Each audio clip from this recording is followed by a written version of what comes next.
Correct అవుతారు మీరు అడిగే క్వశ్చన్స్కి. ఓం నమో వెంకటేశాయ.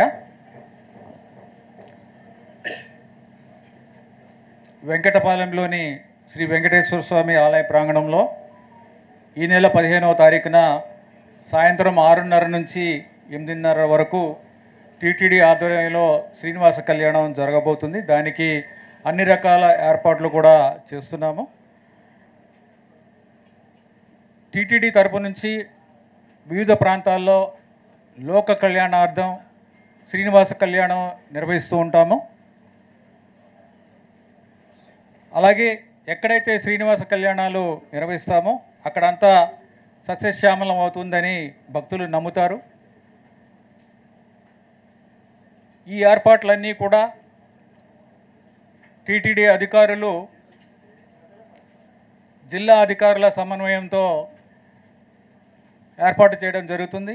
ఇప్పటికే జిల్లా కలెక్టర్ గారు ఎస్పీ గారితో కూడా 2 కోఆర్డినేషన్ మీటింగ్స్ పెట్టుకొని జిల్లా అధికారులందరితో కూడా అన్ని రకాల ఏర్పాట్లు కూడా చేయడం జరిగింది. ఈ యొక్క ఏర్పాట్ల యొక్క ముఖ్య ఉద్దేశం ఏంటంటే 27,000 మంది భక్తులు సుమారుగా వస్తారని అంచనా వేస్తున్నాము. ఇంకా ఎక్కువ వచ్చినా సరే ఇక్కడ వారికి ఇబ్బంది లేకుండా ఉండాలనే ఉద్దేశంతో అన్ని రకాల ఏర్పాట్లు చేస్తున్నాం. వారికి శ్రీనివాస కళ్యాణం వారు సంతృప్తికరంగా దేవుడి దర్శనం చేసుకుని శ్రీనివాసుని ఆశీస్సులు పొందడం, వారికి ఎటువంటి ఇబ్బంది లేకుండా అన్ని రకాల వసతులు ఇవ్వాలనే ఉద్దేశంతో ఈ ఏర్పాట్లన్నీ కూడా చేస్తున్నాము. అలాగే ఇందాక చెప్పినట్టు ఈ వేదిక చాలా వైభవంగా చేస్తున్నాము.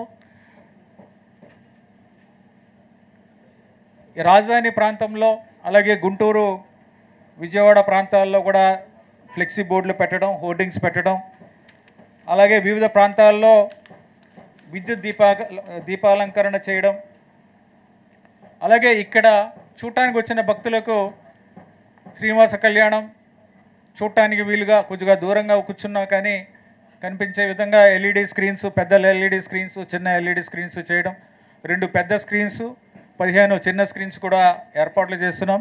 ఇక్కడ ఎటువంటి విద్యుత్ అసౌకర్యం కలగకుండా జనరేటర్ కూడా ఏర్పాటు చేయడం జరుగుతుంది.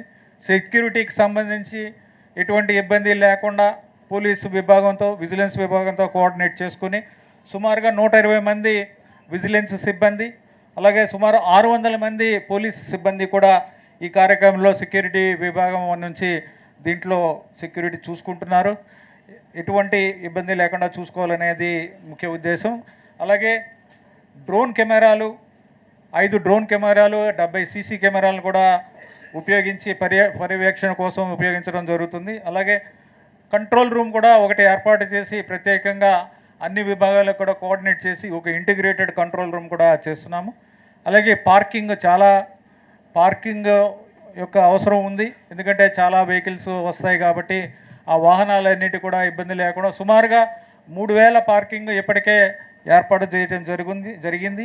ఈ పార్కింగ్ కూడా డెవలప్ చేసి ఇక్కడ జేసీబీలు పెట్టి ఇట పార్కింగ్ అంతా కూడా పోయిన వారం రోజులు ఇవన్నీ కూడా డెవలప్ చేయడం జరిగింది. అలాగే శ్రీవారి సేవకులు సుమారు 2,000 మంది శ్రీవారి సేవకుల్ని వారి సర్వీసెస్ ఉపయోగించుకొని వారి ద్వారా అన్ని రకాల సేవలు కూడా టీటీడీ సిబ్బందితో, అలాగే జిల్లా యంత్రాంగం సంబంధించిన సిబ్బందితో కూడా అన్ని రకాల సేవలు కూడా అందించడం జరుగుతుంది. వచ్చిన భక్తులకి అంటే 4:30 నుంచి 6:30 దాకా కల్చరల్ ప్రోగ్రామ్స్ ఉంటాయి, ఈ సాంస్కృతిక కార్యక్రమాలు. దాని తర్వాత కళ్యాణం ప్రారంభమవుతుంది.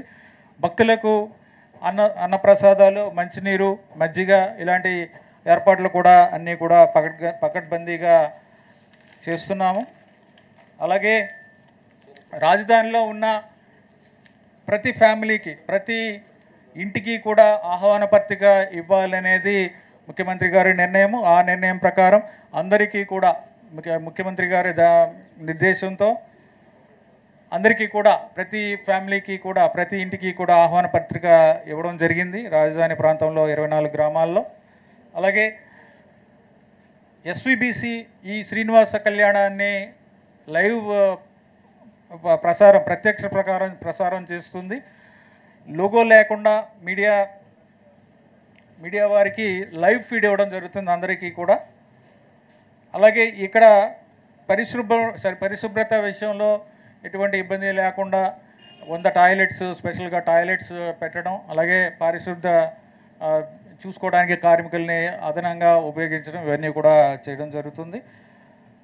అలాగే వైద్య విభాగం నుంచి అంబులెన్సెస్ ఉపయోగించడం, అంబులెన్సెస్ ఇక్కడ పెట్టడం, అలాగే పారామెడికల్ సిబ్బంది, అలాగే వైద్యులని అందుబాటులో ఉంచడం, వైద్య శిబిరాలను ఏర్పాటు చేయడం, ఇవన్నీ కూడా చేస్తున్నాము. సుమారుగా 300 బస్సులు రవాణా సౌకర్యం కోసం ఈ ప్రాంతంలో ప్రజలు రావడానికి పోవడానికి ఇబ్బంది లేకుండా కూడా అవన్నీ కూడా చేస్తున్నాము. అలాగే ఈ కార్యక్రమాలు 4:30 నుంచి సుమారు 4:30 నుంచి ఈ కార్యక్రమాలు సాంస్కృతిక కార్యక్రమాలు మొదలవుతాయి. ఈ సాంస్కృతిక కార్యక్రమాలు 4 నుంచి 6:30 దాకా ఉంటాయి. ఈ కార్యక్రమాల్లో ప్రముఖ కళాకారిణి శ్రీమతి నిత్యశ్రీ మహాదేవన్ గారిచే శ్రీనివాస సంకీర్తనం ఉంటుంది. దాని తర్వాత చెన్నైకి చెందిన ప్రియా సిస్టర్స్ బృందం అన్నమాచార్య సంకీర్తనలు ఉంటాయి. ఈ కార్యక్రమంలో రాష్ట్ర ముఖ్యమంత్రి వర్యులు, మంత్రులు, ఎమ్మెల్యేలు, ఎమ్మెల్సీస్, మిగిలిన ప్రజాప్రతినిధులు, రాజధాని రైతులు, వివిధ గ్రామాల నుంచి ప్రజలు ఇక్కడ పాల్గొంటారు. ఓం నమో వెంకటేశాయ.